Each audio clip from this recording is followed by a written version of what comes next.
Hello, you're listening to the Physical Performance Show. I'm Inigo Mujica. I'm a sports physiologist and a triathlon and swimming coach. I'm Rini McGregor. I am a sports dietitian that specialises in RED, eating disorders, female health and athlete health and performance. This is Dr. Dan Plews, applied sports scientist and Ironman triathlete. Hi, it's Rory Darkins. Hi everyone, I'm Dr. Will O'Connor, ultra athlete and sports scientist, and I'm here to talk about running power. Hello, I'm Dr. Dan Robinson and you're listening to the Physical Performance Show. And the winner is... Failure is not an option.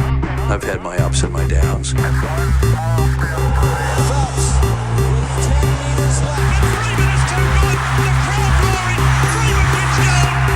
think it's an absolutely breakthrough experience. Welcome to the Physical Performance Show, the show designed to inspire the pursuit of your physical best performance. I'm your host, Brad Beer. Listen in as we delve into how the world's top physical performers achieve their success, as well as the highs, the lows, and the journey of getting there. Let's get ready, set, let's go.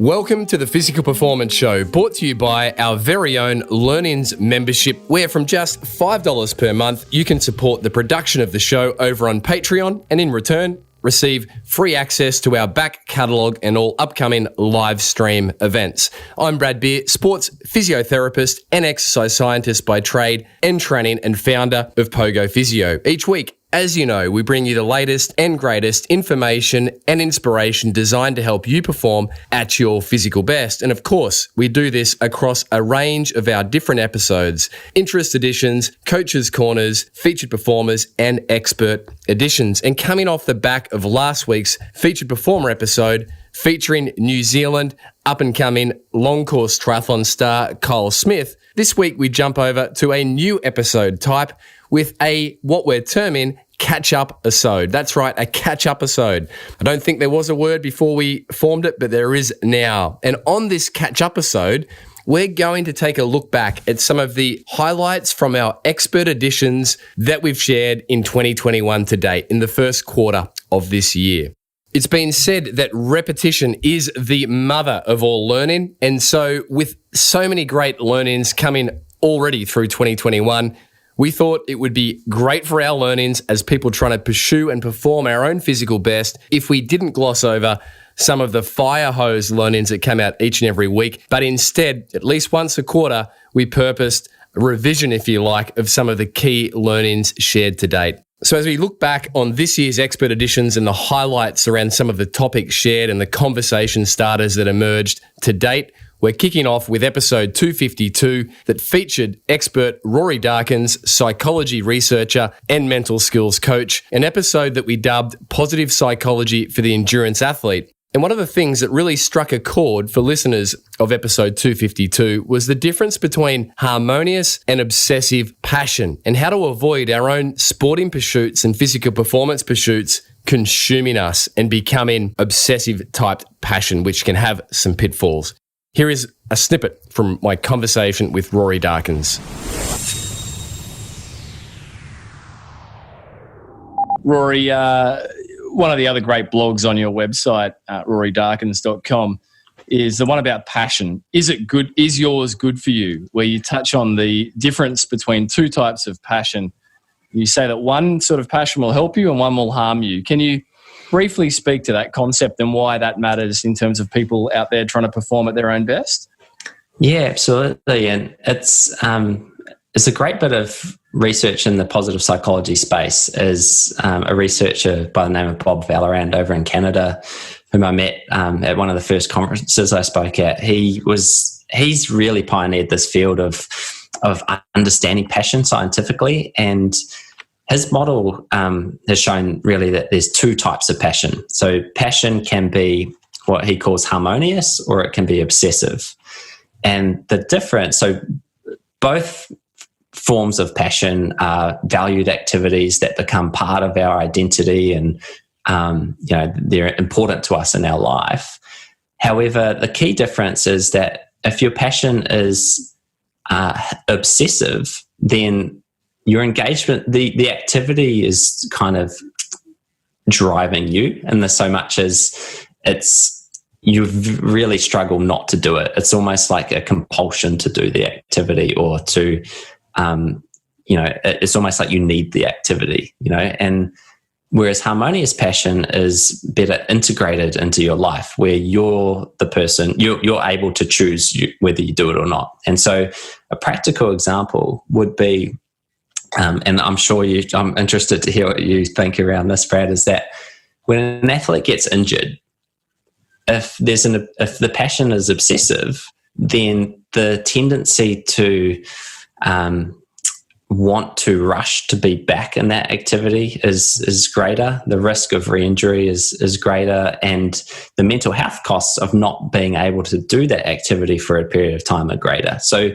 there's a real risk to passion being obsessive, because if for whatever reason that activity is taken away for a time, then it comes at such a cost. Whereas with harmonious passion, you love the activity just as much, it's just as important to you, but because you're still in the driver's seat over your engagement with it, you're better able to adjust when you either shouldn't do it or you can't do it.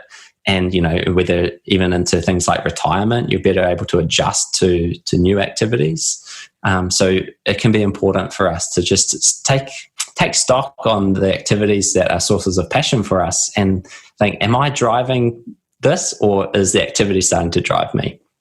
And once again, just being aware of that, Rory, can be enough to help, preference which side of the fence, if you like, we're on with that. Absolutely. And it's really just gives language to it, It may be that when you get injured, you're saying, I'm sort of feeling like it's becoming a bit obsessive.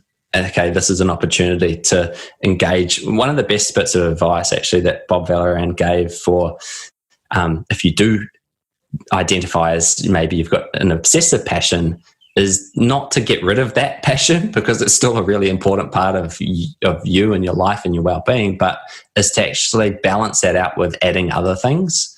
So it's, if you are, say, injured, or you're noticing that maybe you feel like there's an obsessive passion for one activity, then invest in doing other things as well, which will almost help that existing passion to be a bit more harmonious, a bit more integrated into your life rather than consume you. Some key takeaways or learnings from Rory's sharings that I noted down were to not take ourselves too seriously. Rory said take the activity seriously, but not yourself too seriously. Rory shared about embracing the challenge and finding joy in the process. And he also struck a chord when he said that we need to give ourselves permission to be ourselves. So if you missed Rory's full sharings, episode 252, jump back across. Now, next on our catch-upasode was Dr. Dan Robinson, Queensland-based ear, nose and throat surgeon, sharing around the all-important but typically overlooked topic of nasal obstruction and how to navigate it. Some of the top learnings from Dr. Dan's sharings were that 1/3 of the population has a form of nasal obstruction. And how do you know if you are nasally obstructed? Well, Dr. Dan shared a very simple test, and that is, can you comfortably go to sleep with your mouth being closed? If you can't, and this was me prior to 6 or 7 months ago when I had my nose obstruction removed by Dr. Dan Robinson, then you likely or do have nasal obstruction. You should be able to go to sleep with your mouth closed. If it creates anxiety, that's also a telltale sign. And here is Dr. Dan sharing around the morbidity and the associated problems that having a blocked nose or nasal obstruction produces for our health. But hold on, we're also talking about the effects that it has on our performance.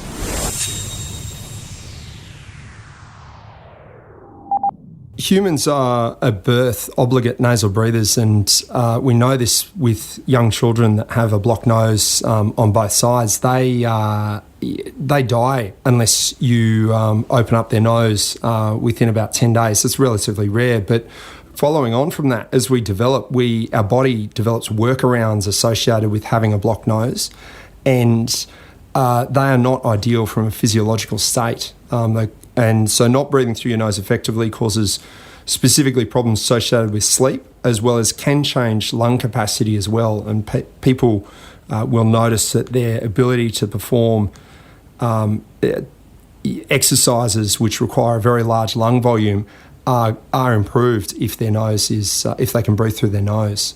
The morbidity that it causes in society is enormous. Approximately 1/3 of the population have nasal obstruction in some regard, and the burden on society is very large. And obviously, with your skill set, that must frustrate you to some degree that there's not a greater awareness of not because you're looking for work, quite the opposite. Yeah. You can't get a holiday, but knowing that there's such great need. It is surprising how few people realise that they actually have a blocked nose, and that is what is causing a lot of their problems. The classic that I see at work is the patient that has obstructive sleep apnea and is certainly not overweight. They'd be around your sort of build, Brad, and they have obstructive sleep apnea purely from a blocked nose. And then obviously open up their nose and their obstructive sleep apnea gets better. Not necessarily saying it goes away, but certainly does get better and is more easy to manage. I think you grabbed the attention of every athlete out there when you said that you can see a change in lung volume / capacity. Yeah. That's something I haven't actually measured it myself on my own personal experience, but I certainly noticed it. And when I do exercises that are more demanding from a lung point of view and just need that PEEP and large FEV1, FVC, I notice an improvement. And a lot of the patients I've operated on that are professional or semi-professional athletes and also retired NRL players, they have all noticed the same thing. One specifically set a PB in a half marathon by over 10 minutes after he had his nose opened. So if you missed Dr. Dan Robinson, jump back episode 253 and ensure that your nose is not obstructed. Now, next on our catch-upasode, this was an extremely popular and conversation-starting episode featuring expert Inigo Mujica, Spanish-based sports physiologist, researcher, and author. The topic for Inigo's expert edition was tapering for endurance athletes. There is not an expert on the planet with more knowledge, arguably, than Inigo Mujica around this topic. Some of the top learnings taken from Inigo's episode were that tapering strategies can improve our competition performance by circa 3%. So it's definitely worth getting right. The main aim of a taper is to reduce accumulated fatigue and to reach a peak fitness. And then when it comes to actually structuring the taper, what do we play around or manipulate with? And that is we manipulate the variables of training intensity, volume, and frequency, and we can play around with the type of taper. It can either be progressive, where it progressively reduces, or it can be a step where it's a marked drop-off in terms of reduction. And here's Inigo outlining the recommendations that he and his research team found from a 2012 research review titled Tapering for Competition, a Review. And you'll hear Inigo outline what we need to do with training volume and also with training intensity and how long we should structure our taper for.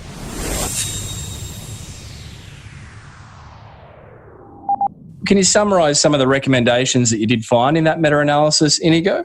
Yeah, well, we realized that the ideal for the majority of athlete reduction of training volume would be between 41 and 60% compared to the volume of the pre-taper mesocycle. Training intensity should be maintained during the taper, similar to the previous mesocycle. Training frequency, as we said before, could be reduced by, my recommendation would be not to reduce by more than 20%. And then there is the duration of the taper. How long before the main competition you should start reducing the training load? And in that sense, what came out of the meta-analysis is that you can be successful with a taper lasting 1 week, 2 weeks, 3 weeks, even 4 weeks. But their recommendation that would suit most athletes and that has less risk of getting it wrong is a 2-week taper. And that has been shown not only for endurance athletes, also for team sport athletes and even strength-oriented athletes. There are some particular athletes that have an adaptation and disadaptation profile that would benefit from a longer taper, and some others might benefit from a shorter taper. But as a general rule, 2 weeks would be a good starting point, and then depending on the outcomes, we could make it a little bit longer or make it a little bit shorter. But 2 weeks would be a good strategy. And then finally, we can manipulate how we reduce the training load. Do we go for a sudden standard reduction? That's what we call a step taper. Let's say you are running 10 kilometers a day, and suddenly you decide, well, from tomorrow on, the next 2 weeks, I'm going to run 5 kilometers a day. I'm going to reduce my training volume by half. But there is no progression in the reduction of the training load. It's a constant reduction. Or you could reduce the training load linearly. So you start by running, instead of running 10 kilometers, which might be your daily average, you say, first day of the taper, I'm going to run 9.2. Second day, 8.5. Third day, 7.8. Fourth day, 7.2. And so on until the day before the competition, you ran 2.5 kilometers. Or you might reduce exponentially, which means that there is a big initial drop, and then the reduction tends to be tends to stabilize. And that exponential reduction of the training load might be done very quickly, which would be an exponential taper with a fast decay, or it can be done slower, which would be an exponential taper with a slow decay. Of course, the total training load of the different strategies is often not the same. Because if you drop really fast, that means that by the end of the taper, the accumulated training load over 2 weeks is going to be, normally, it's going to be less than if you do a slower or a linear reduction. According to the meta-analysis, for the majority of endurance sports, a progressive strategy, which would include the linear decrease and the exponential decrease, is usually better than a step standardized reduction strategy. And progressive means usually that the exponential strategy is better than the linear strategy as well. So an exponential, so if you're an endurance athlete or coach, consider this exponential taper model as opposed to definitely the step, and then be aware of whether you do it in a fast fall off or a slow fall off. Correct. And there is one exception there. According to the meta-analysis, we found that cycling might benefit from a step reduction, a standardized reduction. But if you mix the findings of the meta-analysis with my personal experience working in professional cycling, I would tell you that a progressive strategy, whether linear or exponential, might be perfectly suitable for a professional cyclist racing for 1 day, 2 days, 3 days, short-term cycling tours. Whereas the step taper might be a good strategy when you are preparing for a grand tour, a 3-week tour like the Tour de France, Italian Giro, or Spanish Vuelta. In that case, maybe the step taper strategy for a shorter period might be a good option. So if you missed Inigo Mujica episode 254, you will want your pen and paper ready. There is a fire hose of learning shared. And if you need a refresher, jump back episode 254 and get your taper right for your next up-and-coming event. Now, next on our Catchupasode list was episode 256 guest, and that is expert Dr. Dan Plews, return guest of the show, having previously shared around heat adaptation strategies for athletes. And this time, Dr. Dan was invited back to share around the all-important topic of HIIT training for endurance athletes, that is, high-intensity interval training. It was a very popular episode. Dan has fast become a well-loved guest of the Physical Performance Show. And some of the top learnings taken from Dan's sharings were never to neglect HIIT training, not to turn off that part of our physiology. Dan suggested leaving 48 hours recovery time between HIIT sessions, and that early in our seasons we should start off with shorter intervals, and as the competition season continues or gets closer, we should move towards longer type intervals. And here's Dr. Dan outlining the physiological benefits of including HIIT training into our training schedules and the difference between short and long intervals with regards to their benefits. How does an athlete benefit from high intensity interval training, irrespective of the type?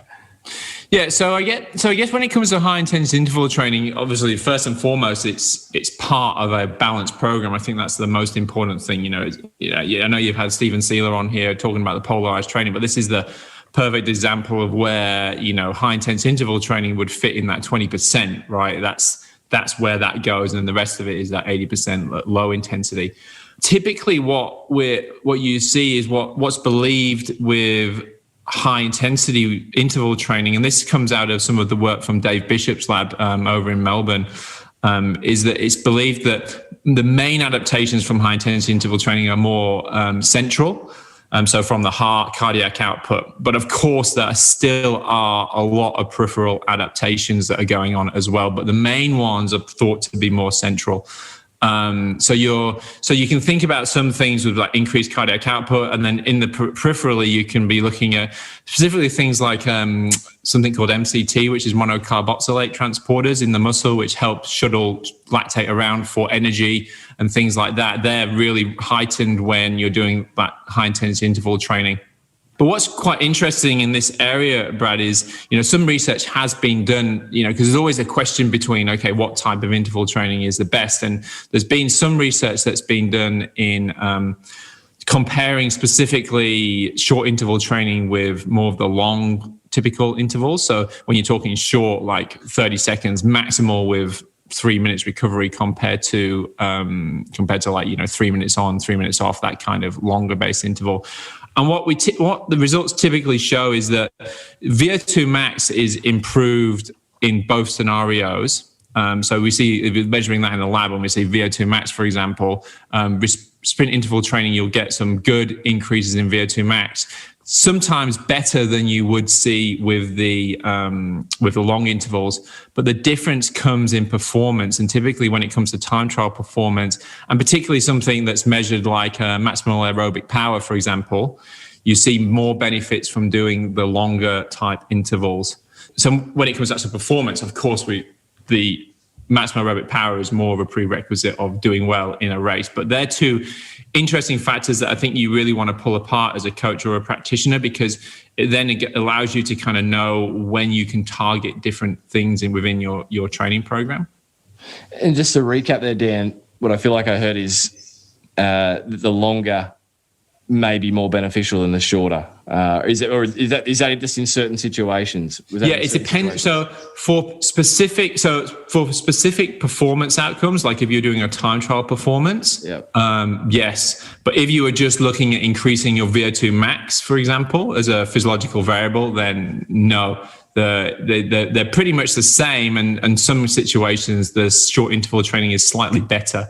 And that's also interesting because that's considering the total work of a short interval or a sit, as I'll keep calling it, is a lot less generally than a long interval, because you can get good adaptations. Some studies have shown that even 4 by 30 seconds, absolutely maximal, with say 3 to 4 minutes recovery, can get some great gains and adaptations in specifically your VO2 max, but not necessarily in your time trial performance. Yeah, which I guess in some ways intuitively makes sense. In some ways, maybe not. I'm just thinking back to the old 30-second Wingate test. Well, it's very similar to that for sure. But what's typically happening then is that you've got, on the short interval training side, you're definitely working the maximal capacity, oxygen uptake and heightened your physiology. But on the other side, you're having to work some efficiency and economy, and you're spending more time at a higher VO2 max as well.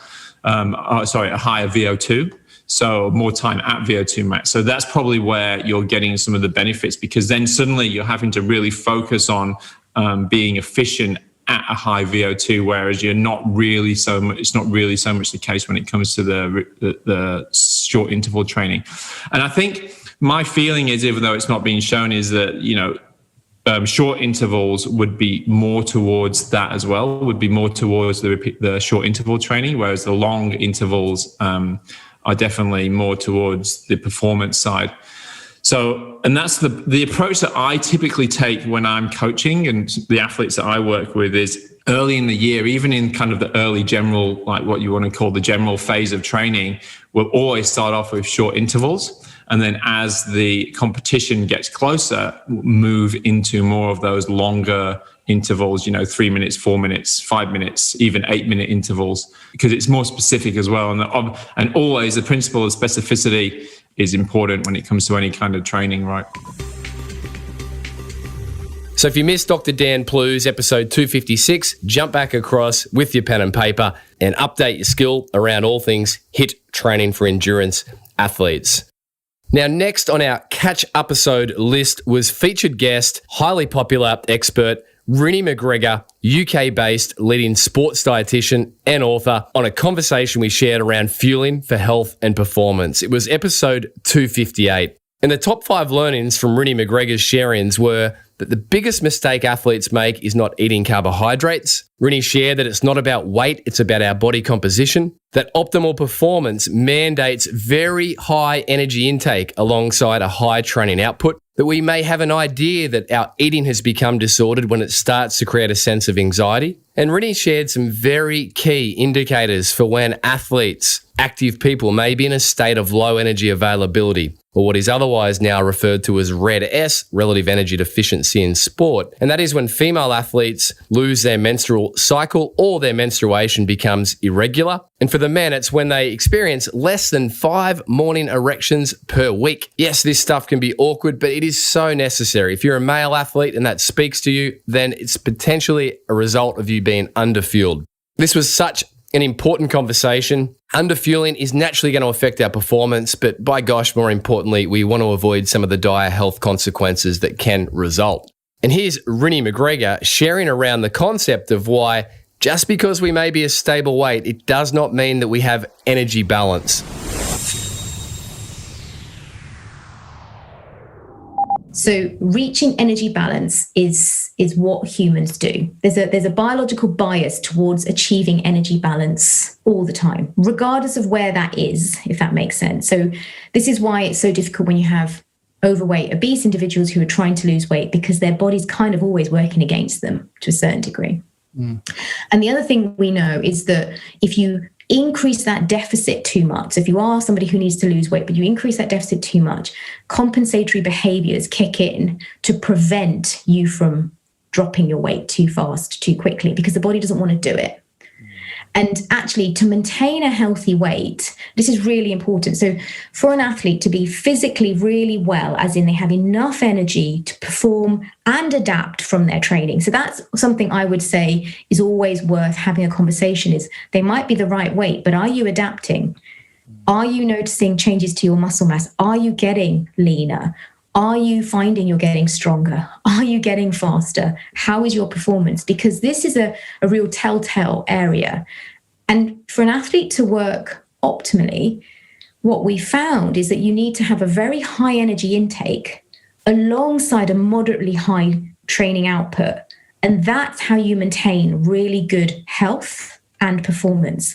But what we often see, particularly in the world we live in, is that we're constantly promoting this move more, eat less, which actually sets up everybody to fail.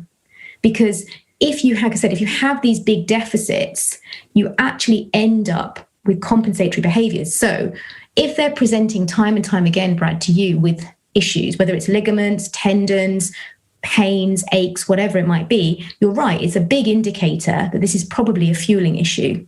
And yes, their body is steady, but the fact that they are continually breaking down would suggest that the body is having to compensate. So all the energy they're taking in is being used for the training that they're doing, the movement they're doing, but actually it's down-regulated internal biological systems so that repair can't happen, recovery can't happen, tissues can't be replaced, adaptation, like the signaling, those very clear signaling pathways that occur when you do exercise, their demands can't be met. And obviously in some extreme cases, then you may start to see hormonal changes. Obviously in females, you may notice amenorrhea, so no menstruation. In guys, testosterone levels can drop, and that can have an effect on their, their morning erectile function. Like, it's not an easy question to ask people, but it's a question that I think all practitioners working in sports science need to feel confident asking. So just because your body weight is stable, that does not mean that you are balanced. And I think that's really important. Like, it's a big area of REDS that is often overlooked, particularly if you kind of can see that things are not quite right. Like, maybe you're feeling a bit tired, maybe your sleep's a bit off, perhaps you're not recovering particularly well between training sessions, and you might go and see a doctor, or you might go and see a physio or whoever.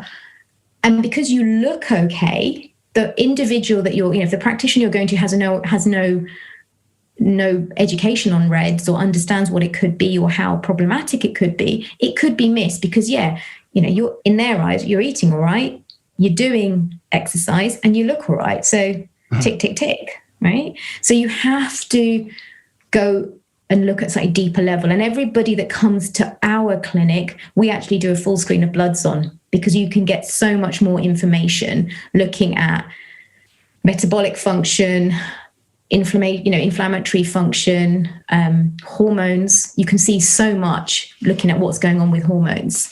So I think weight's not really a good indicator of someone being healthy as such. And therefore, from the outside looking in, coach, parent, other athletes, we cannot pass assessment on someone's fueling by appearance alone. No, not at all. Not at all. If anything, I as a trained eye, I can probably look at someone and go, and this sounds harsh, and I don't want it to sound harsh. I want people to understand what I'm talking about. But if you're looking at a runner, for example, or an endurance athlete, and they look, as I call it, a bit fluffy. So they're slim, they're definitely not big, but there's no actual muscle tone. There's no definition in their muscle. And they're doing triathletes doing 20 hours a week, runners doing 12, 15 hours a week, and there's no muscle definition. You have to question what's going on there. And this is not just about phenotypes. Like, I know people say, but I'm an ectomorph, so I don't put muscle mass down. But actually, if you're doing the right training and you're fueling, you will put sufficient muscle mass down for you. So if you missed Rinny McGregor's Expert Edition, episode 258, please jump back. It's a crucial conversation with your pen and paper and extract the learn-ins. And then don't stop there, apply the learn-ins. And finally, on our catch-up-asode, on episode 260, we recently featured New Zealand-based sports scientist Dr. Will O'Connor around running with power data and metrics. And Dr. Will shared around how to implement this into our training. Some of the top takeaways, learnings from Dr. Will's sharings were as follows. Running power is simply a metric of our workload, which is our energy expended over time. Dr. Will shared that running power doesn't replace other data, but it can sit alongside other metrics that we may use, such as running pace and heart rate. And Dr. Will was very good in practically outlining how we can get started with running with power data. So on that, here is Dr. Will O'Connor sharing around how people actually get started running with power.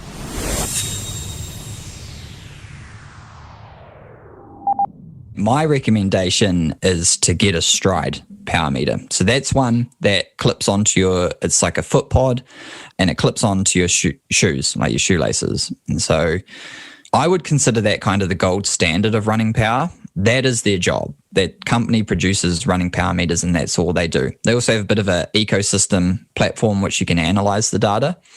But you get that and you get it set up. Otherwise, Garmin has a heart rate strap, HRM Run, HRM Pro, HRM Tri, and you just need to download the app from the Connect IQ store. You're good to go to start running with power there. Coros has it inbuilt. Polar has it inbuilt. If you got a Coros, a Polar, or one of those heart rate straps with your Garmin, you're actually already set up to start using power. Now, what you kind of need to do, I guess, is just go out and start. If you're like, I want to get into power, so I had an athlete who's actually like, I'm going to do it after Tarawera Ultra, which is a big ultra marathon we just had here in New Zealand recently. I said, no, just start using power now, so we have that data, whether you understand it or not. As long as it's recording, we can go back and go, look, okay, well, I know you ran 100 Ks at this power and climbed at this rate or whatever. So just start. just figure out if your watch has got it or your device, get into it. And then the next step from there is doing a test to figure out your threshold. Kind of like any kind of threshold test. I like to use, I call it Dr. Will's 1 in 5 method, and that is a 1K all out and then a 5K all out. The reason I use distance, whereas like if you buy a stride and read on other forums or blogs, whatever, they're going to say 3 and 9 minutes. Like if I asked you what your best 9-minute running speed is, could you tell me? No. Could you tell me, like, if you're going to do a 5K tomorrow, what you'd aim at? Definitely. And a 1K, like what you'd want to go? Definitely. Yeah, so that's why I use that. So it's like a very clear cut measure that you're gonna be like, look, I want to get under 3 minutes. Yeah. And so I'm going to get a very good representation of your actual peak powers. Whereas like if I say go for 3 minutes, you're like, geez, is that like, where am I for 9 minutes? Especially like, is that a 3K or is that, for, you set that and then you can use a calculator. I'd say jump on my website, drwilloconnor.com, and I've got Will's 1 in 5 calculator, and that'll just give you your critical power. And that is your threshold. Otherwise, like if you're like really gunning to get your threshold immediately, 10K, 30 minute, even, similar to on the bike, multiply by 0.95. If you've done a 5K and it's around 20 minutes, if you're one of the guns and you're doing 15 minutes, it's probably a little bit short and you want to multiply your power by 0.9, and that's going to give you a good representation of that threshold.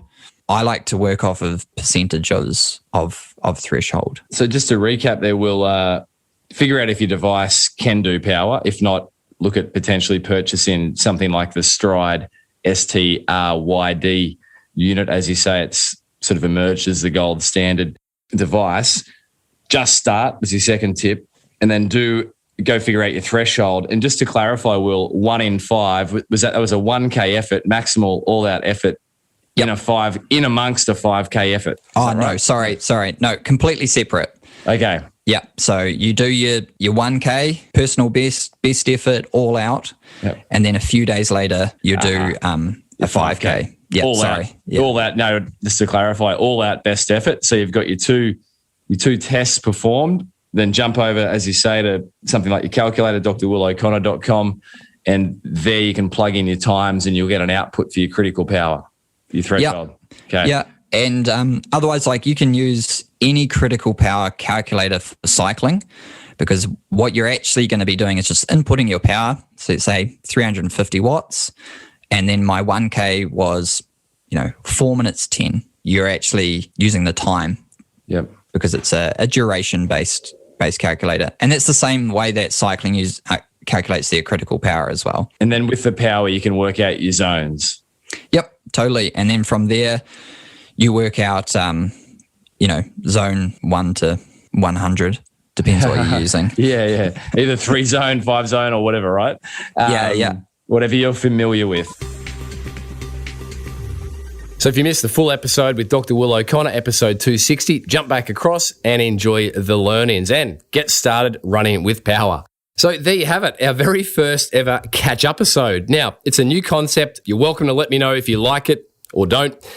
b.beer@pogophysio.com.au or reach out on social media at Brad_beer, Instagram or Twitter. Very interested in your feedback. But we're also acutely aware that sometimes it's good to push pause, reflect, review, and revise and optimize the learnings. So we'll look to continue this Catch-Episode theme once a quarter as we look back at some of the learnings shared weekly on the show. As always, a massive thanks to the team putting the show together week in, week out. Daryl Misson, our audio engineer, Susan Wilkin on all things show administration, Matthew Olding on all things show graphic design.